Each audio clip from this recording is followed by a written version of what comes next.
Halo anak-anak, ini dengan Ibu Ervin dan kita akan belajar mengenai praktikum titrasi asam basa (ACD alkalimetri). Nah, kita akan melakukan penetapan kadar larutan asam klorida dalam sampel. Jadi kita tidak mengetahui kadar larutan asam klorida. Lalu apa yang harus kita lakukan? Kita dapat mereaksikannya dengan larutan NaOH yang sudah diketahui molaritasnya. Dan kita akan menetapkan kadar HCl ini dengan metode titrasi. Pertanyaannya, berapakah molaritas larutan asam klorida?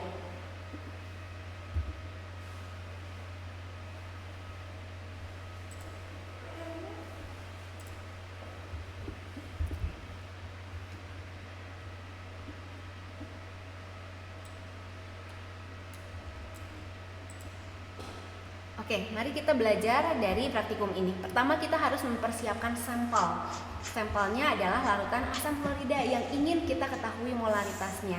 Kita hisap dengan menggunakan volume pipet volume.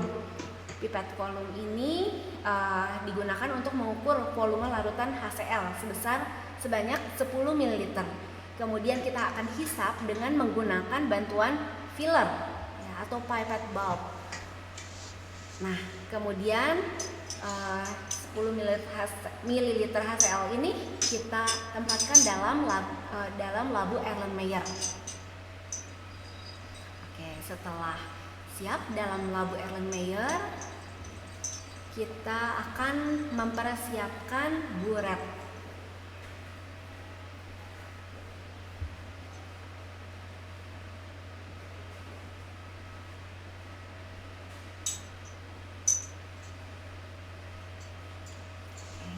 Buret ini disangga oleh statif dan klem supaya dia dapat berdiri dengan kokoh. Ya, buret ini merupakan tabung gelas yang memiliki skala. Skala nolnya ada di bagian atas. Ya, kita pertama siapkan dulu alas putih. Kemudian isi buret dengan larutan NaOH yang sudah diketahui molaritasnya. Dengan kita masukkan dengan bantuan corong. Nah, setelah dimasukkan seperti ini, angkat dulu corongnya. Kemudian kita harus pastikan bagian bawah buret itu harus bebas dari gelembung, tidak boleh ada udara. Maka kita buka kerannya dan goncangkan sedikit. Setelah dia bebas dari gelembung, kemudian kita isi lagi supaya tepat sampai di titik nol. Nah, bagaimana kita melihat titik nol ini? Titik nol ini kita harus pastikan kita lihat sejajar paralaks mata.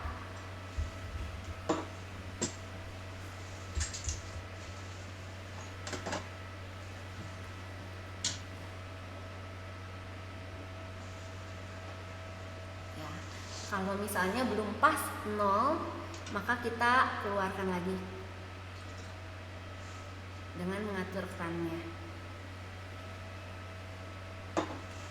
Nah, setelah buret siap, maka kita akan titrasi sampel ini. Jangan lupa tambahkan indikator, beberapa tetes indikator. Kita gunakan indikator phenolphthalein yang memiliki range pH antara 8,3 sampai 10. Nah, dalam larutan asam klorida, phenolphthalein ini akan tidak berwarna ya.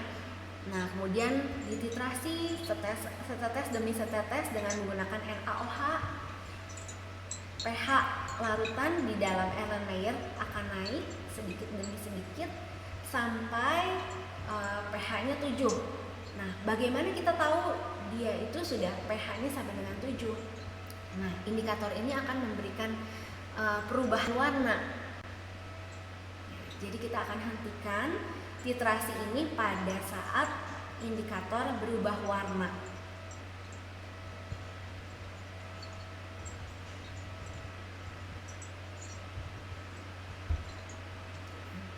Oke, sudah berubah warna. Nah, kita sekarang amati volume yang tertera pada buret. Mari kita lihat hasil percobaan ini.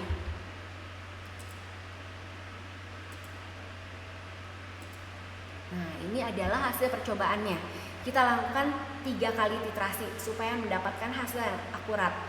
Volume awal pada titrasi pertama 0, kemudian volume akhirnya 8. Maka volume titran NaOH yang digunakan adalah 8 ml. Titrasi yang kedua start dari 8,0 dan volume akhirnya adalah 16,1. Maka volume titran yang digunakan adalah 8,1 dan titrasi yang ketiga digunakan 7,9 ml NaOH. Setelah dirata-rata, kita akan memperoleh hasil rata-rata NaOH yang digunakan untuk bereaksi dengan HCl, yaitu 8 ml. Dan kita akan menghitung kadar HCl dengan menggunakan rumus mol ekivalen asam sama dengan mol ekivalen basa. Molar kali volume kali valensi asam sama dengan molar kali volume kali valensi basa. Maka molaritas basa NaOH adalah 0,08 molar. Nah, kita akan melihat kurva titrasi. Ini adalah kurva titrasi ketika asam kuat bereaksi dengan basa kuat.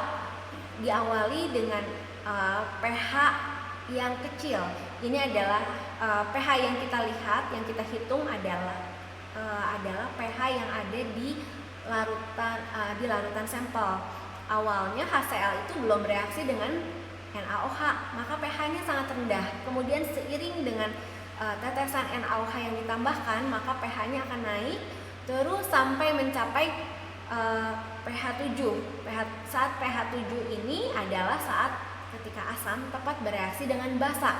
Namun warnanya belum berwarna karena masih pH 7. Dia akan berwarna setelah 8,3.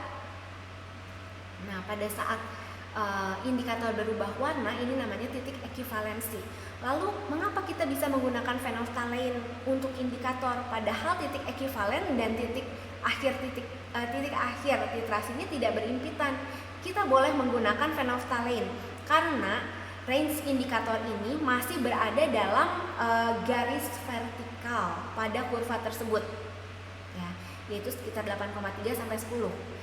Jadi ketika titik ekivalen sudah tercapai, kelebihan sedikit saja NaOH akan membuat pH-nya melonjak naik sehingga merubah warna phenolphthalein. Nah, sedangkan metil merah, apakah kita bisa menggunakan metil merah? Metil merah ini berubah warna pada saat 4,8 sampai 6 pH-nya. Metil merah, ketika metil merah berubah warna, ternyata pada titik titrasi ini titik ekivalen belum tercapai. Maka kita tidak boleh menggunakan metil merah dalam titrasi ini. Jika kita gunakan metil merah, maka volume NaOH yang digunakan akan kurang dari yang seharusnya. Asam dan basa belum tepat bereaksi, tetapi larutan sudah berubah warna. Sekarang kita lihat kurva titrasi ketika asam lemah dititrasi dengan basa kuat NaOH. Kita lihat starting point pH-nya tidak terlalu rendah, ya. Dia startnya di 3. Kemudian naik sedikit-sedikit seiring dengan penambahan NaOH. Nah, ketika asam lemah tepat bereaksi dengan basa kuat, maka pH larutan garam yang terbentuk ada di atas 7. Titik ekivalennya ada di 8,72.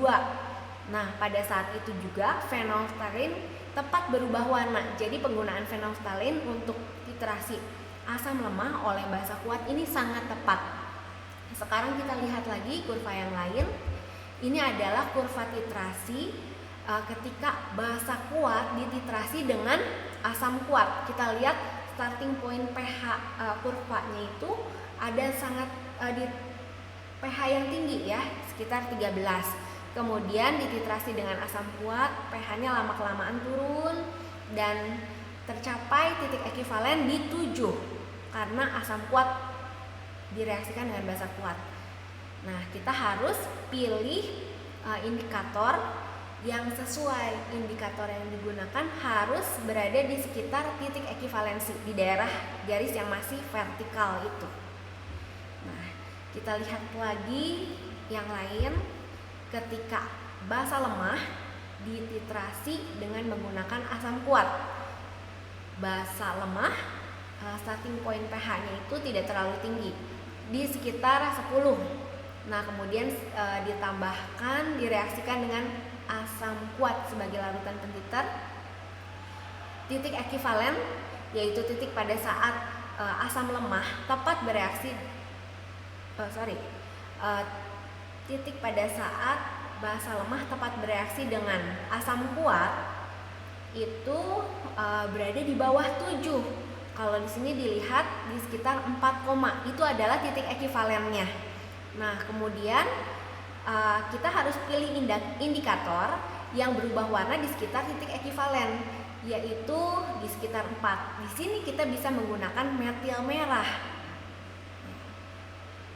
Ya, anak-anak, sekian dahulu penjelasan saya mengenai titrasi. Semoga kalian bisa lebih paham dengan melihat praktikum ini.